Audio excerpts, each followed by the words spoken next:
ഹരേ കൃഷ്ണ. എല്ലാവർക്കും മാധവത്തിലേക്ക് സ്വാഗതം. 2024 ഏപ്രിൽ മാസത്തെ ആദ്യത്തെ ഏകാദശി ഏപ്രിൽ 5 തീയതിയാണ്.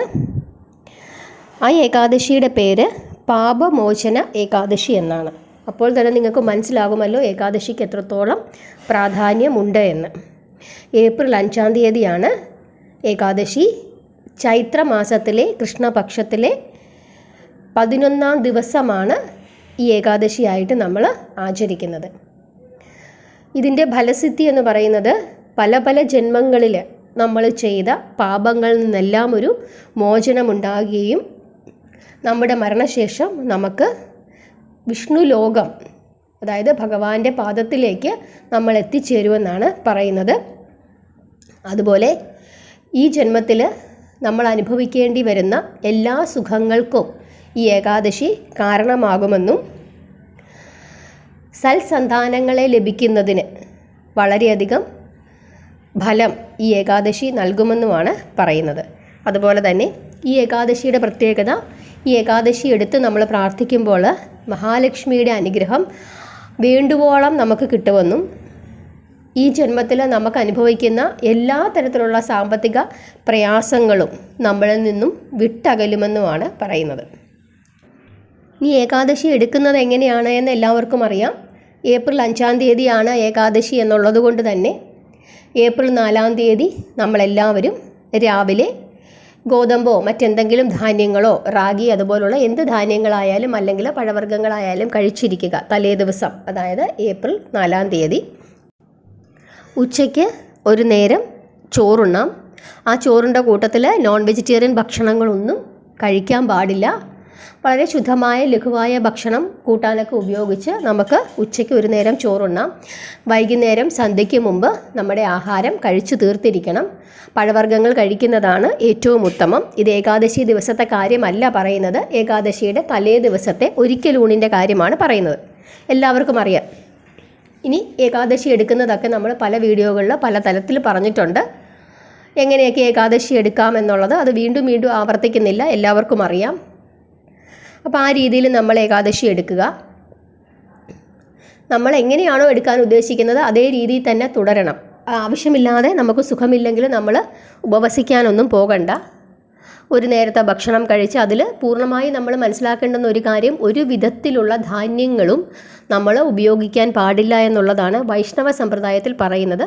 പക്ഷേ എൻ്റെ അമ്മൂമ്മമാരൊക്കെ പഴയ കാലഘട്ടത്തിൽ അവർ ഗോതമ്പ് കഞ്ഞി ഒക്കെ ഉപയോഗിക്കുന്നത് ഞാൻ കണ്ടിട്ടുണ്ട്.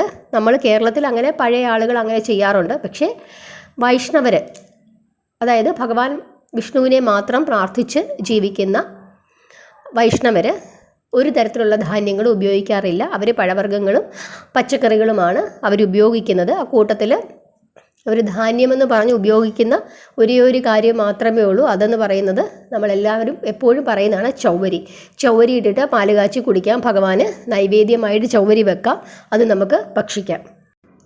അതല്ലാതെ ഓട്സ്, റാഗി, ഗോതമ്പ് ഇങ്ങനെയുള്ള ഒരു തരത്തിലുള്ള ധാന്യങ്ങളും വൈഷ്ണവ സമ്പ്രദായം അനുസരിച്ച് നമ്മൾ ഉപയോഗിക്കുന്നില്ല.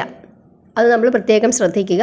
ഇനി എങ്ങനെയാണോ നമ്മുടെ ആരോഗ്യക്രമം അനുസരിച്ച്, ശാരീരിക സ്ഥിതി അനുസരിച്ചിട്ട് നമ്മൾ നമ്മുടെ വ്രതത്തെ ക്രമീകരിക്കുക. ജലം മാത്രം കുടിച്ചിരിക്കാം, അതല്ല പഴവർഗ്ഗങ്ങൾ മാത്രം കഴിച്ചിരിക്കാം, അതല്ല ഉപവസിക്കാം.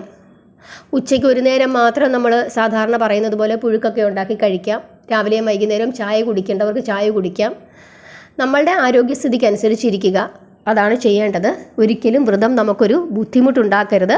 സന്തോഷത്തോടു കൂടി വേണം എല്ലാ വ്രതങ്ങളും നമ്മൾ എടുക്കാൻ. അത് പ്രത്യേകം ശ്രദ്ധിക്കുക. അതിനുശേഷം ഏപ്രിൽ 6 തീയതിയാണ് പാർണ വീടേണ്ടത്. അത് ഞാൻ നമ്മുടെ ഏകാദശി അടുക്കുന്ന സമയമാകുമ്പോഴേക്കും എല്ലാ സ്ഥലങ്ങളിലെയും പാർണ വീടേണ്ടുന്ന സമയം ഞാനിടാം. ഓരോ സ്ഥലങ്ങളിലും സമയവ്യത്യാസമുണ്ട്. അത് നമ്മൾ എല്ലാ തവണയും ഇടുന്നതാണ്. അപ്പോൾ അതനുസരിച്ചിട്ട് ഏകാദശി അടുക്കുന്ന സമയത്ത് ഇടാം. ഇത് എല്ലാവർക്കും ഒരു സംശയമുണ്ടായിരുന്നു 5 തീയതി തന്നെയാണോ എന്ന്, അതുകൊണ്ടാണ് നേരത്തെ ഇടുന്നത്. അപ്പോൾ ഇങ്ങനെയാണ് ചെയ്യേണ്ടത്. പിറ്റേ ദിവസം നമ്മൾ പാർണ വീടുക. ഇനി നമ്മൾ എടുക്കേണ്ടുന്ന, പ്രത്യേകിച്ച് നമ്മൾ ചെയ്യേണ്ടുന്ന പൂജകളെന്ന് പറയുന്നത് ഭഗവാനെയും മഹാലക്ഷ്മിയെയും കൂടെ പ്രാർത്ഥിക്കുക എന്നുള്ളതാണ്. ഫോട്ടോയൊക്കെ ഉണ്ടെങ്കിൽ അതൊക്കെ നമ്മൾ തുടച്ച് തൂത്ത് വൃത്തിയാക്കി നമ്മൾ പൂജ ചെയ്യാനായിട്ട് വെക്കുന്ന ഭാഗമൊക്കെ നമ്മൾ ഇച്ചിരി പനിനീരും വെള്ളവും ഒക്കെ കൂടെ ചേർത്ത് ഉള്ള വെള്ളത്തിലൊക്കെ തുടച്ചിട്ട് പടങ്ങളൊക്കെ ഉണ്ടെങ്കിൽ അതൊക്കെ തുടച്ച് വൃത്തിയാക്കി ഭഗവാനും ദേവിക്കും പൂക്കൾ കൊണ്ട് മാലകളൊക്കെ കെട്ടിയിടുക എന്നുള്ളത് വളരെ പ്രധാനമാണ്. മഞ്ഞപ്പൂക്കൾ കൊണ്ട് മാലകളൊക്കെ കെട്ടിയിടാമെങ്കിൽ അത് വളരെ നല്ലതാണ്. അങ്ങനെയൊക്കെ ഒന്ന് ചെയ്യുക. അല്ലെങ്കിൽ പൂക്കളൊക്കെ വെച്ച് ഒന്ന് അലങ്കരിക്കുക. നമ്മൾ ചന്ദനവും സിന്ദൂരവും ഒക്കെ കൊണ്ട് ഉള്ള അലങ്കാരങ്ങളൊക്കെ ആ പടത്തേലൊക്കെ ചെയ്യാൻ പറ്റുന്നെങ്കിൽ അതൊക്കെ ചെയ്യുക. മഞ്ഞപ്പൂക്കൾ കിട്ടുന്നെങ്കിൽ അത് വളരെ നല്ലതാണ്. അതുപോലെ തന്നെ നമ്മൾ ഭഗവാന് നൈവേദ്യമായിട്ട് വെക്കാൻ പറ്റുന്ന സാധനങ്ങളെന്ന് പറയുന്നത് നാളികേരം നമുക്ക് വെക്കാം ഭഗവാന്. അതുപോലെ തന്നെ വെറ്റില ഭഗവാന് നൈവേദ്യമായിട്ട് വെക്കാം. നമ്മൾ ദക്ഷിണ പോലെ വെറ്റിലയും അടക്കയും 1 രൂപ നാണയവും കൂടെ ഭഗവാന് ഇങ്ങനെ നമ്മൾ ദക്ഷിണ വെക്കാം, അത് ചെയ്യാം. അതുപോലെ തന്നെ മാതള നാരങ്ങ ഭഗവാന് നൈവേദ്യമായിട്ട് വെക്കാം. നെല്ലിക്ക അത് വളരെ വിശേഷമാണ്. കാരണം മഹാലക്ഷ്മിയെയും കൂടെ ചേർത്ത് നമ്മൾ പ്രാർത്ഥിക്കുന്നത് കൊണ്ട് കുറച്ച് നെല്ലിക്ക മേടിച്ചിട്ട് നമുക്ക് അത് ഭഗവാന് നൈവേദ്യമായിട്ട് വെക്കാം. അതുപോലെ തന്നെ നെല്ലിക്ക ദീപം കത്തിക്കാം. ഗ്രാമ്പു നമുക്ക് നൈവേദ്യമായിട്ട് വെക്കാം. ശുദ്ധമായിട്ടുള്ള ഗ്രാമ്പു ഉണ്ടെങ്കിൽ ആ ഗ്രാമ്പു മേടിച്ചിട്ട് നമുക്ക് ഭഗവാനെ കുറച്ച് ഗ്രാമ്പു എടുത്തിട്ട് ഒരു അരിക്കകത്ത് കുറച്ച് ഗ്രാമ്പു ഇട്ടിട്ട് അത് നൈവേദ്യമായിട്ട് ഭഗവാന് വെക്കാം. ഒരു പാത്രത്തിൽ കുറച്ച് അരി എടുക്കുക. അതിനുശേഷം അതിനകത്തേക്ക് കുറച്ച് ഗ്രാമ്പുവും കൂടെ ചേർത്തിട്ട് നമുക്ക് നൈവേദ്യമായിട്ട് വെക്കാം. അത് ചെയ്യാം.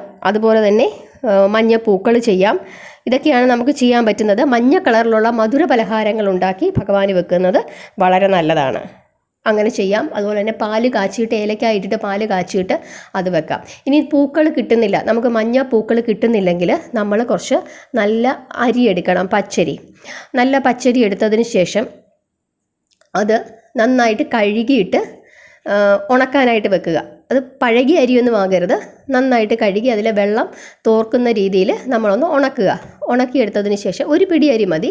അതിനുശേഷം അതിനകത്തേക്ക് ഒരു നുള്ളു നെയ്യും ശകലം മഞ്ഞപ്പൊടിയും കൂടെ ചേർത്ത് നന്നായിട്ട് തിരുമ്മി പിടിപ്പിക്കുക. അപ്പോൾ നെയ്യ് ചേർക്കുന്നത് ഈ മഞ്ഞപ്പൊടി ഈ അരിയിലേക്ക് പിടിക്കുന്നതിന് വേണ്ടിയിട്ടാണ്. ഒരുപാടല്ല, ഒരു നുള്ളു നെയ്യ് ചേർത്തിട്ട് ഈ മഞ്ഞ കളർ ഈ അരിയിൽ പിടിക്കണം. അതാണ് അക്ഷതം എന്ന് പറയുന്നത്. ഈ അക്ഷതം പല രീതിയിലുണ്ടാക്കാം. നമുക്ക് സിന്ദൂരം ചേർത്തുണ്ടാക്കാം. ഒക്കെ പല രീതിയിൽ ഓരോ ദേവീദേവന്മാർക്ക് അനുസരിച്ചിട്ട് ഈ മഞ്ഞ കളറിലെ അക്ഷതം ഉണ്ടാക്കുന്നത് നമ്മൾ ഭഗവാന് വേണ്ടിയിട്ടാണ്. അപ്പോൾ ഈ അക്ഷതം പൂക്കളില്ലെങ്കിൽ ഈ മഞ്ഞ കളറിലെ ഈ അരി അത് നമുക്ക് ഭഗവാന് നമുക്ക് പൂക്കൾ സമർപ്പിക്കുന്നത് പോലെ ഭഗവാന്റെ വിഗ്രഹമൊക്കെ ഉണ്ടെങ്കിൽ അത് നമുക്ക് ഭഗവാന്റെ ആ തലമുകളിൽ ഭഗവാന്റെ ശിരസ് മുകളിൽ അത് നമ്മൾ താഴേക്ക് ശിരസിലൂടെ താഴേക്ക് ഇട്ടിട്ട് നമുക്ക് ഭഗവാനെ ഇങ്ങനെ പ്രാർത്ഥിക്കാം. ആ അക്ഷതം ഭഗവാനെ നമ്മൾ പൂക്കൾ എങ്ങനെയാണോ ഭഗവാന് പുഷ്പവൃഷ്ടി നടത്തുമല്ലോ അതുപോലെ നമുക്ക് ചെയ്യാം. അതിനുശേഷം ഈ അരി നമുക്ക് വേണമെങ്കിൽ നമുക്ക് ഉപയോഗിക്കാം. അതല്ലെങ്കിൽ നമുക്ക് ഉറുമ്പുകൾക്കൊക്കെ കൊടുക്കാനായിട്ട് പറ്റും. അത് നമ്മൾ പൂജ ചെയ്ത് കിട്ടുന്നത് നമുക്കതല്ലെങ്കിൽ സൂക്ഷിച്ച് നമ്മുടെ പൂജാമുറിയിൽ തന്നെ സൂക്ഷിച്ച് വെക്കാം. എന്ത് വേണേലും നമ്മുടെ സൗകര്യം പോലെ ചെയ്യാം. പക്ഷേ അതൊരിക്കലും അഴുക്ക് ചാലി കളയുകയോ അങ്ങനെയൊന്നും ചെയ്യരുത്. അത് സുരക്ഷിതമായിട്ട് ഒന്നുകിൽ നമുക്കത് ഉപയോഗിക്കാം ശുദ്ധമായിട്ട്. അതല്ലെങ്കിൽ നമ്മൾ പായസം വെച്ചൊക്കെ നമുക്ക് കഴിക്കാം, ദോഷമൊന്നുമില്ല. പിന്നെ നമുക്ക് ഉറുമ്പുകൾക്ക് കൊടുക്കാം, അങ്ങനെയൊക്കെ നമുക്ക് ചെയ്യാം. അതല്ലെങ്കിൽ വീട്ടിൽ വെച്ച് തന്നെ നമുക്ക് പൂജിക്കാം, അതൊക്കെ ചെയ്യാം. അങ്ങനെയാണ് ചെയ്യേണ്ടത്. അപ്പോൾ ഈ മഞ്ഞ അക്ഷതം ഉണ്ടാക്കുന്ന വിധം മനസ്സിലായി കാണും. അതേ രീതിയിൽ നമുക്ക് ഉണ്ടാക്കി ചെയ്യാം. ഇതൊക്കെയാണ് നമ്മൾ ചെയ്യേണ്ടത്. അപ്പോൾ ഇങ്ങനെയുള്ള കാര്യങ്ങളൊക്കെയാണ് നമ്മൾ ഏകാദശി ദിവസം ശ്രദ്ധിക്കേണ്ടത്. തലേ ദിവസത്തെ ഒരു നേരത്തെ ഭക്ഷണം അരി ഭക്ഷണത്തെ പറ്റി പ്രത്യേകമായിട്ട് ശ്രദ്ധിക്കുക. പിറ്റേ ദിവസത്തെ പാരണാ സമയവും ശ്രദ്ധിക്കുക. പാരണാ സമയം ഞാൻ വീഡിയോ ഇടാം. അപ്പോൾ ഇതൊക്കെയാണ് ചെയ്യേണ്ടത്. പരമാവധി സമയം പ്രാർത്ഥിക്കുക, ജപിക്കുക. ഇനി പീരീഡ്സ് അല്ലെങ്കിൽ പുലവാലായ്മ അങ്ങനെയൊക്കെ ഉള്ളവർ വിളക്ക് കത്തിക്കുകയോ ക്ഷേത്രത്തിൽ പോവുകയോ ചെയ്യേണ്ട. അവർക്ക് ഈ ശുദ്ധാഹാരത്തിലിരുന്ന് അവരുടെ നാമജപങ്ങളൊക്കെ ചെയ്യാവുന്നതാണ്. വ്രതത്തിൽ നമ്മൾ എങ്ങനെയാണോ ഭക്ഷണം കഴിക്കുന്നത് അതേ ഭക്ഷണ രീതി ഫോളോ ചെയ്തിട്ട് അവർക്ക് ഇരുന്ന് വ്രതത്തിൽ തന്നെ ഇരിക്കാം. അപ്പോൾ അവരും ആ വ്രതം എടുത്തതുപോലെ തന്നെ തുല്യമാണ്. ഇനി വ്രത കഥയുണ്ട്, അത് വലിയ വിശേഷമാണ്. അത് ഞാൻ നാളത്തെ ദിവസം വീഡിയോ ഇടാം. എന്താണ് ഈ വ്രതത്തിൻ്റെ കഥയെന്നുള്ളത്, ആ കഥ എല്ലാവരും കേൾക്കണം. കാരണം ഓരോ വ്രതത്തിൻ്റെയും കഥകൾ അറിഞ്ഞു വേണം നമ്മൾ എന്ത് ചെയ്യാൻ, പ്രാർത്ഥിക്കാൻ. അത് വളരെ വിശേഷമാണെന്നാണ് ഭഗവാൻ പറയുന്നത്. വ്രതകഥ അറിഞ്ഞ് പ്രാർത്ഥിക്കുക എന്നുള്ളത്. ഇത്രയാണ് ചെയ്യേണ്ടത്. എന്തെങ്കിലും സംശയങ്ങളുണ്ടെങ്കിൽ ചോദിക്കുക. ഹരേ കൃഷ്ണ.